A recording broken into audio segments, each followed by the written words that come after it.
That was pretty cool. I mean, there's not much else to say. That was cool. This is the DJI Air 3. It's their latest kind of mid-range drone that I think is going to be their most popular one ever. And for a year-over-year update, this thing is packing a ton of new features both inside and out. I came out here with the Air 3 because it was going to help me film something that I've been wanting to film for a long time, and something that's unique to this part of the country here in the Southwest or in Utah, and that is wild horses. And if you want to see the full, I guess, film or video, whatever you want to call it, with those clips in the beginning, I actually have a new channel that I just started. It'll be linked down in the description, and it's significantly different than this channel. It's really where I can explore my love for the outdoors and filmmaking and put those together and share that with you. So if you love nature, you love off-roading, you love getting out there, and you want it to look good while doing it, go check it out, and I think you will like it. But let's get on to this drone. So there's a lot to talk about here, but if you watched my drone videos before, you know that for me, these are really just flying cameras. It's a way that I can put something up in the air and get a viewpoint and get images that I just couldn't get any other way. And well, this is kind of the best iteration of that in the airline by far. The Mavic Air is really my first drone that I ever used, and it really inspired the whole idea that I can have something so portable that also gives me good images.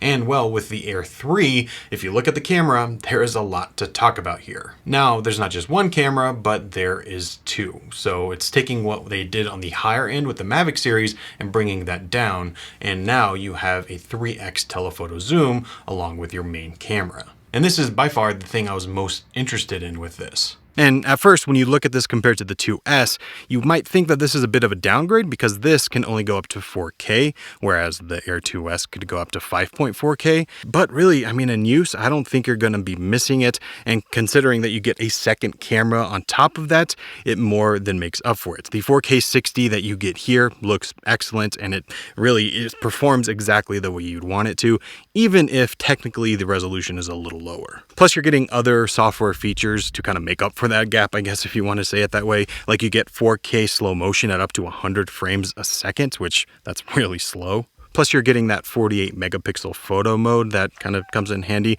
So if you're looking for a fully packed camera, this definitely has more than what the Air 2S had before it. But what really made me excited here was having those dual cameras in a form factor like this. Yes, you could go up to the Mavic 3 or the Mavic 3 Cine or Mavic 3 Pro and get those multiple sensors, but that is a lot more money and it is a little bit bigger as well. This is giving you a second lens with a 3x zoom, and this looks great. I mean, I filmed most of my shots with this because, like I said, that's really what I was interested in here. And it allowed me to do things like get really close up to the subject. I mean, in this case, it was wildlife. I didn't want to get too close. Well, with zoom, I was able to do it a lot easier and a lot more safely. For me, I'm always out here in nature filming things, and having that wide angle is always nice for landscapes, but if you ever want any detailed shots, it's really hard to do with the drone because you have to get really close and then that becomes unsafe. And if you're doing something, especially with like wildlife, where you actually have to be further back, like by law, well, you're not going to be able to do much unless you have some sort of zoom. And you can just see from this shot how much of a difference it makes. So for instance, this is with the main camera,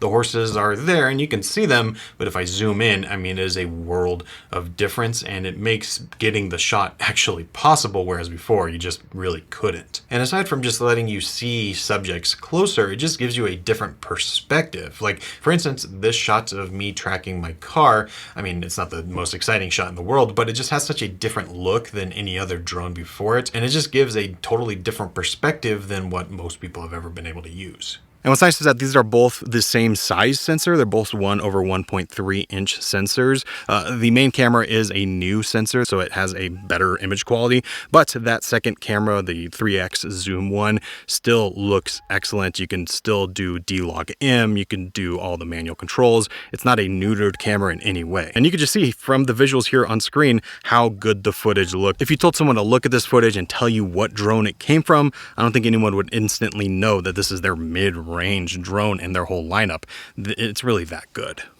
So overall, I mean, I'm thrilled with the camera system here, but there is a bunch of other stuff built in as well. I mean, it's pretty much a new design here. And one thing that is excellent, especially for people that are getting into drones or getting into maybe more expensive drones like this, is that it now has APAS 5.0, which means it has omnidirectional sensing so that you hopefully won't ever crash it. With the Air 2S before it that had APAS 4.0, it could only see forward, backward, up, down, but there was nothing side to side. Now you don't have to worry about that. It can see all around it. So if you're doing things like tracking subjects, or if you're flying in with trees around or anything like that, it should be able to see those and stop before you actually crash anything. And also for control, it has 04 video transmission. And when I was filming out here in the middle of nowhere with direct line of sight, well, there was absolutely no issue. It did not lose signal whatsoever. Obviously this would change depending on the situation, but at least you know it has the latest version of that transmission system. And there's actually a new RC controller. This is the DJI RC2. And this, I think, is absolutely worth the upgrade. It's not the standard controller that comes with it, but it is probably the one you should get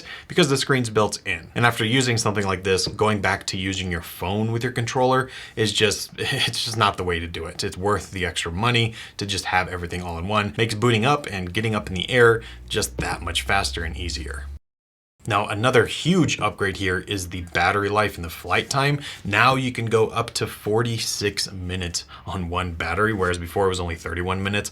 Of course, this is going to depend on where you're flying and how you're flying. Will you ever actually see that full time? Probably not. But if you could get even close to that, well, that is a big bump up. And it just makes shooting less stressful. It makes it easier. You know that you have a little bit more time to breathe and experiment and get the shot exactly the way you want. So overall, I mean, I really love this thing. This is probably one of my favorite drones DJI has done in a while, but that leaves the question, like, which one should you buy if you're in the market for a new drone? Like, is this the one?